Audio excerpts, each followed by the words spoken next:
Hello and welcome to a new episode of Leadership Lanes. Today we have Professor Alexis Wichowski with us. She is the Technology Management Program Director at Columbia University School of Professional Studies. She is the author of the book, The Information Trade. We will be discussing future of jobs and work with the emergence of AI in this episode. Welcome to the podcast, Alexis. Thank you so much for having me. We have a special co-host today with us, my batchmate and a good friend, former digital intelligence manager for a large Latin American e-commerce platform, Mr. Gustavo. Thank you, Welcome, Avi. Gustavo, you as well. Excited to be here. To start with, how do you foresee the impact of AI in the job market in the next probably a decade? So I think first I want to start with the end of your question, which is about the time frame. So we're talking about something that a year ago most people did not know existed. This generative AI like ChatGPT was just emerging onto the scene a year ago, and now it has already made huge waves in the job market and in people's daily lives. So I think to project a decade out, we're kind of at that point, it might be science fiction. It's very difficult to know what to expect that far ahead of time, given the rate of change. I will say that even in the next few years, though, it's difficult to predict just because of all of the different kinds of applications that we're still exploring. So in the beginning, just when ChatGPT came out last year and all the other kind of large language models and generative AI tools, they did a very good job of writing content, of answering questions, and of providing information. And then over the course of the year, we started to see different tools emerge that did other things well, like DALL-E for art, or, and ChatGPT does language well. But we don't really have yet something that does all the things well. So I think that even over the next few years, we're going to start to see different kinds of applications possible as these tools become more sophisticated. So I think the short answer to the question after all that preamble is that AI is going to make it so that we're constantly learning at a much faster rate than we've had to. We've always had to learn on the fly in our jobs, especially if you work in the tech sector. But now everyone in every sector is going to be expected to know how to at least use these AI tools. And so they're going to have to get comfortable with learning new practices and skill sets on the fly faster and faster and more. And that's just not something that has always been demanded of us in the workplace. So that's both exciting, but it's also, it can be a bit of a challenge. Since you're an author of the book as well, right? And this is something that is typically talking about AI in general, that the future of writers, or not just book authors, right? Technical writers or technical documentation. That is something probably it will be taken over by AI at some point of time. And this is where probably I kind of disagree on this theory, and due to the fact that each person on the planet has its own style of writing, right? I mean, you talk about Jeffrey Archer, you talk about Alfred Hitchcock. I mean, why go that far? Uh, there are like great product managers who write some great PRDs, while others might not be that great about writing some great documents. Now, with AI coming into picture, you feel that writing will eventually be taken over by an AI component, and you'll have flat sort of writing, or you still feel that there will still be some human intervention involved in it? It's a really great question, and something that when I first started playing around with generative AI tools, I thought back to my early days in my career working as a press officer, and all the times I would write a press release or talking points, and it would take me hours and hours. And then here comes along this tool, you put in a prompt, and in 5 seconds, it comes up with a better first draft than I ever could have produced. So that's where it is right now, is it can come up with a pretty good generic first draft of mediocre content. And if that's all we're striving for, then yes, it's a lot of people might be out of a job. There's certainly a lot of content out there that does not have to be all that interesting or sophisticated. And I think AI might replace some of those kinds of tasks. But my hope, though, is that we will use these tools to just get to a different level of writing. So in the same way that when Google search came out, people thought, oh, well, no one's going to need a librarian anymore. No one's going to need to do research anymore because everyone could just type things into Google and Google will tell you the answers. In some ways, it did have that effect that people could just find the answers themselves. But then it also helped us all get to a place where we were asking different kinds of questions and more interesting and sophisticated questions and making connections that we wouldn't necessarily have been able to do if we were just slogging through encyclopedias and microfiche. So my hope is that we'll use these tools to get the basic stuff done, generic content, kind of template email responses, but AI is not yet going to be as strange and interesting and quirky and hopefully funny and just weird as humans can be. So I think that our ability to make connections in unexpected ways will only be improved through these tools. And as a writer, I think that I will absolutely already have relied on things like AI for those kinds of first drafts, but it just gets me to that point where I can do the interesting, fun stuff much faster. So I'm hopeful still that writers will have a place in this world. That's an interesting take. Moving on to my next question, and this typically is for businesses as well as educational institutes. And how can businesses and educational institutes prepare workers for the changing job landscape driven by AI? So I think we're going to see two phases of this. One is I think that people will rightly recognize, hey, why do I need a whole team of people to write content, write code, when these tools can just do this very quickly and I don't have to pay them health insurance? And so that there'll be a reduction of workforce in these areas. But then I think the second wave will be the recognition that, again, if all it can do is produce that sort of base level mediocre content or basic sophistication level of documentation, then you're not going to be very competitive with everyone else who's doing the same exact thing. So then businesses will start to hire people who can do something that's more sophisticated with whatever that base layer AI responses or output is. So hopefully we can avoid the big layoffs and then the rehiring of people and just get to the point where people say, we're going to need humans to be part of this loop, regardless of what AI can produce for us. But I'm a little skeptical that people will immediately get there. I think we might see a bit of a shift first. In terms of training people to get to that level where they can really leverage the AI tools, I do think this will take some investment in training. It's not quite as intuitive to understand what I do with my document repository and submit it to a large language model and what can I do to extract value from that. It's not quite as intuitive as Google search, for instance. So that will take some investment in training of the workforce. But if people can make that investment and upskill their teams, then I think it's going to be just a different kind of landscape of work, hopefully with less of the rote, boring stuff. And again, this kind of higher level cognition that will produce more interesting things. Personally, do you feel in the past 1 year after ChatGPT launch, do you feel that the work has become more fast in your department or at your workplace, more effective? It's funny, that was my hope when it all first hit the scene. I thought, oh, people will not, we won't have to go through so much documentation, or we'll be able to very efficiently just kind of gather our information. What I found is I actually write and read far less and have more meetings. It's almost as if now that we have the machines to deal with the text, people want to talk about it instead. And that's where the energy is going. So it's almost as if, we as humans have this urge for productivity. And if once a machine has taken over one piece of our work, that urge has to go flow into a different kind of pipeline, which is the pipeline of meetings that I have right now.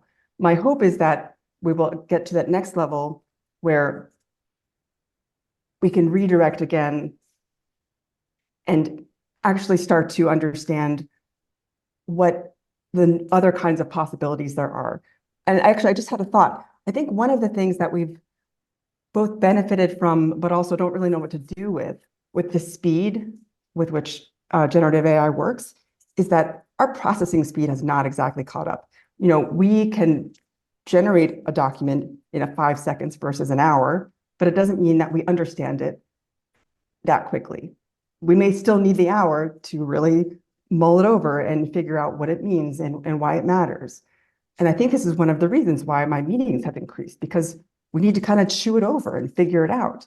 So I'm wondering, and I'm curious to see how this will play out in time, where we have tools that make all these cognitive functions and their outputs faster, but our brains have not increased in their capability to process any of these things. So it'll be interesting to see how we bridge that gap in the future.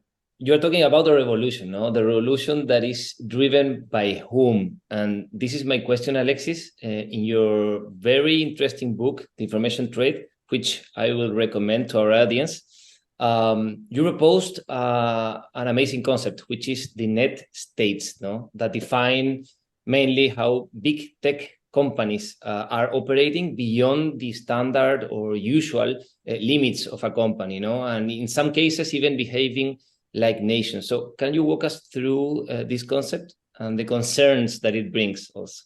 Absolutely. So I wrote this book, actually started with an article that turned into the book when we started to see big tech companies move beyond their core products and services and get into areas that traditionally were things that government did. After the rise of ISIS and the terrorist attacks, in which recruiting was happening almost entirely through social media, the social media companies like Twitter at the time, Facebook, YouTube, where horrific videos were posted, got involved in the conversation with governments about how do we prevent terrorism from proliferating on our tools and platforms. And so these big tech companies started creating counterterrorism teams. And I thought, wait a second, it's like if McDonald's created a counterterrorism team, that would seem crazy. But it didn't seem strange that Facebook would or Google. And then it started to move into other areas as well, where when there would be these natural disasters like a hurricane, instead of governments coming in to do the response and recovery efforts for the infrastructure that was destroyed, it was people like Elon Musk. This happened in Puerto Rico after Hurricane Maria. The electrical grid was wiped out, and the United States government at the time was just not responsive. So Musk reached out and said, we have, through the solar panel companies that he owned and the power packs from other companies he owned, he said, let's build a solar grid for Puerto Rico. What do you think? And they said, great. Same thing with telecommunications. It wasn't any sort of traditional player. It was Google, who had an experimental project called Loon at the time, these low altitude balloons that they could move in very quickly to get everybody connected back to the internet and to cell phones. And they went to the US government and said, can we have permission to do this? And the government said, please, go for it. So then you have now companies performing security and counterterrorism services, creating public infrastructure, and nobody really seemed to bat an eye about it. So the book and the premise of the book, the idea of it is that as these companies grow beyond just products and services and into these governmental functions, I think we need to rethink about what our relationship with them is and what it means for us. So that's sort of the thing we explored in the book. And I think that we've only seen this increase in real life, over the last few years since the book has come out. That's amazing. Such a powerful concept. But with power comes responsibility, and a big concern around big tech today, around these powerful entities or net states, is how they can or how they will use this huge amount of information and the technology power that they have developed over time. So especially in the context of what you were speaking about, the generation of artificial general intelligence, I would say, is even possible, Alexis, to regulate a capability that is by definition decentralized? That, if I could answer that, I would have my next book done. But I will attempt to answer that in two ways. One is it possible? And two is this earlier part of what you mentioned about the responsibility. Whose responsibility is it? I do think that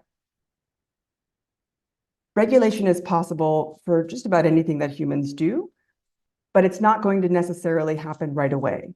So the technologies will emerge, people will be concerned, or it will be used or misused or abused, And then eventually the regulations will be put into place to kind of rein things in. The question is, because technology is transforming so quickly, will those regulations even make a dent have any sort of impact in protecting people or making sure that these technologies aren't used in harmful ways? And then this brings us to this question of who's responsible for this. Traditionally, it has been governments who are responsible for creating regulations that keep the private sector in check. What we see now is tech companies themselves writing their own versions of regulations, handing them over to governments and saying, hey, what about these? How about you use these regulations? Or governments inviting these tech companies to the table to create regulations together. I don't think this is a bad thing in the sense that these companies are certainly far more expert in what their technologies can and can't do.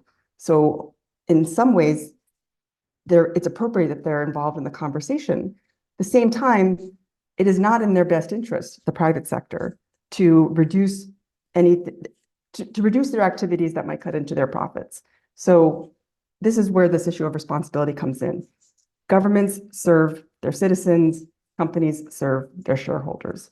So I don't think that we can just say, great, big tech wants to regulate itself. Call it a day. I think we still need to make sure that governments and the citizens who use these technology products are involved in this process as well. That's when public-private cooperation is needed, no? Not only thinking about the classic approach to regulation, but also in new ways of communication and understanding, no? Absolutely. And this is where it's important too that whatever entities get involved in this process actually have power. So for instance, after a lot of scandals and negative press about Facebook's use of data or who they gave access to, tinkering with their algorithms, like with the Cambridge Analytica scandal, they created an oversight board. But the oversight board is paid for by Facebook, or now Meta. And all the oversight board can do is advise the company leadership about what they should or shouldn't do. They don't really have any authority to make it happen. This is the difference between these kind of quasi-governmental entities and an actual government, where they can impose the fines or the regulations or shut something down. So I do think there's still a really important role for these public sector entities like governments to play in making sure things are enforced. Totally. I'll take you, Alexis, to social platforms, our favorite controversial topic. But in terms of technology, I would say that social platforms are really recommender systems, very powerful, sharp, personalized ones, but recommender systems. So I have two surveys here that I will quote literally from Gallup and Sandler, two different agencies made this semester, really, in July, October this year. And I'll quote, the average time spent by US teenagers in social media is 4.8 hours a day, 2 hours in YouTube, 1.5 hours in TikTok, 1 hour in Instagram.